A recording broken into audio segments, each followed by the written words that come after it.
இந்த 3வது வாரத்துக்கான நாமினேஷன் லிஸ்ட் ஃபர்ஸ்ட் எடுத்த உடனே வரப்போறது யாருன்னு பாத்தீங்கன்னா சபரி. 2வது யாருன்னா கமருதீன். கமருதீனும் ஓட்டு போடுறதுக்கு இந்த பக்கம் ஆதிரையை சார்ந்த எல்லாருமே, ரம்யா, சுபிக்ஷா, இப்படி நிறைய பேர் ஓட்டு போடுவாங்க. ஏன்னா அடுத்தது பாத்தீங்க அப்படின்னா ரம்யா. ஏன்னா ரம்யாவை அடிக்கிறதுக்கு விஜய் பார்வதியா இருக்கட்டும், வாட்டர் மிலனா இருக்கட்டும், கமருதீனா இருக்கட்டும், நிறைய பேர் இருக்காங்க. ஸோ ரம்யாவும் இந்த இதுக்குள்ள வந்துடுறாங்க.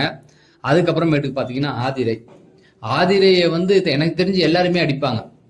ஏன்னா ஆதிரையை பொறுத்த வரைக்கும் என்ன நிலைமை அப்படின்னு பார்த்தீங்கன்னா, வீட்டில் எந்த வேலையும் பண்ணாம, ஆனால் நான் எல்லா வேலையும் எல்லாத்துலேயும் கரெக்டாக இருக்கிற மாதிரி ஒரு இது காமிச்சிக்கிட்டு இருக்காங்க.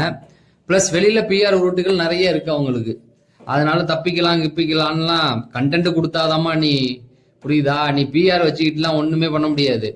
வெளியில பிஆர் இருந்து நீ வீட்டுக்குள்ள ஒண்ணும் பண்ணலன்னா அடிச்சு துரத்திடுவாங்க. ஸோ நீங்க பார்க்கும்பொழுது லைக் பண்ணலன்னா லைக் பண்ணிட்டு, சேனலை சப்ஸ்கிரைப் பண்ணலன்னா சப்ஸ்கிரைப் பண்ணிருங்க.